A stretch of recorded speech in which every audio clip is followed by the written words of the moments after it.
Ethics are very important in research methods in psychology. Ethics are to be followed in any field at all, and definitely psychology, because in psychology, when you're doing the research, you are making so many people participants of your study. You don't want to harm them in any way, or you don't want to deceive them in any way. So ethics are to be followed. Back then, years back, it was the ethics were not very serious as it is today.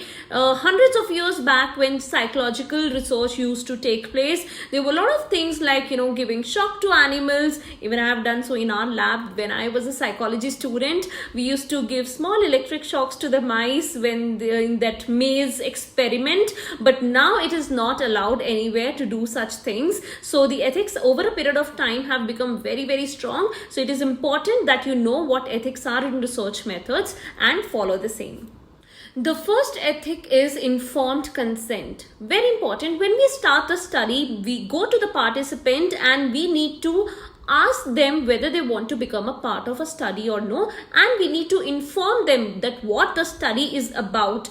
Only after knowing what the study is about, if the participant feel like, they say yes, this is an informed consent. So consent is taking permission from the participant that what is the study about, what is the purpose, what is going to be the procedure, and whether they want to become a part of the study or no. So they should be informed, they should be aware of the study and its procedures. But the permission, the consent is only valid if it is informed and the person knows everything about it. Some cases where children are the participants, when I say children, it can be below 16 or 18 depending from country to country. So when children are participants of any study, their caretakers or their caregivers, their parents, their guardians, and whosoever adult is there, so they should be the ones who should be giving the consent along with the child as well. So consent can be a verbal consent. Most likely a most reliable kind of a consent is where paper is given and all the things are written on the paper, that what is the study about, what are the procedure going to be about, and so on, and they tick and sign. They do the signature in the end of the on the consent form, which is an evidence that they knew before stepping into the study. So informed consent is one of the most important ethics in psychological research. Second is right to withdraw. So when the participant has given you an informed consent, that means they are taking part in your study. But once they are the part of the study, at any given point of time, they have an absolutely right to withdraw themselves from the study. It can be in the beginning, during the study, or even after they are done with the study. They have the right to withdraw. So whenever they are feeling uncomfortable, they are distressed about the questions that you have given them, or they are uncomfortable about any procedure or method of the study, they can say, or for any other reason as well, they can very well tell the researcher, and researcher is not supposed to pressurize them to continue with the study. After the study also, when the participant feel that they did not want to, or it was an uncomfortable experience for them and they want to withdraw, the researcher must destroy the data given by that participant. So participant should be informed about the same, that whatever data or information they have provided to the researcher for the study, that has been destroyed completely. It is minimizing harm. It can be physical harm or psychological harm. So we as a researcher need to minimize the harm when the participant participates in our study. For example, I am a researcher, I am conducting a study where I need to show the participants a video that tobacco is bad for their health, or it can lead to cancer, mouth cancer, and how the cancer looks like, how dreadful it is, and things like that maybe. So I need to show this video to the participants. It is a purpose, it is a just a requirement for my study. So when the participants are watching this kind of a study, they might feel very distressed, they might become very, very upset after seeing all this. Such kind of cases, this was just an example, they need to leave the study without any psychological harm. They should not get so upset or so distressed after watching the video that it actually impacts them for a longer period of time. So it means psychological harm or physical harm. It means that the way they they come to the study, the same way or in almost similar manner they should be leaving the study. So there should not be much of negative changes in their thought processes or feelings or emotions. So can go for physical harm as well. Maybe I want them to perform something during my study which I feel can harm them physically. So these kind of stunts or these kind of things should not be involved in the study where the participants get physically harmed. Fourth is lack of deception. When the participants come and be a part of your study, you as a researcher should not be deceiving them. That is, you cannot tell them a lie or you cannot give them any false information.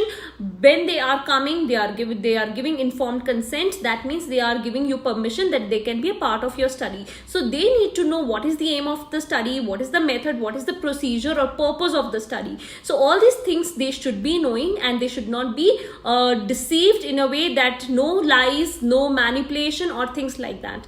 But sometimes what happens is that deception is little important in the study for the researcher so that the study can be more valid or more reliable. Why? Because sometimes when we give the true aim of the study, the participant knows that they are being judged on so and so particular thing, they might alter their behavior, they might fake or pretend. In this case, when they are not showing their natural behavior, their true behavior, they are showing their altered behavior, this can skew my results. For example, I am doing a study where I need to see the good mannerisms of students. Now I want to see how students behave or what are their etiquettes during the lunchtime in their school. So when I go and I tell them like, look, I'm going to do this study, I want to see your etiquettes, how you people are behaving, and I'll be recording all of this. Now when I tell them all the aim of the study, I tell them the purpose of the study.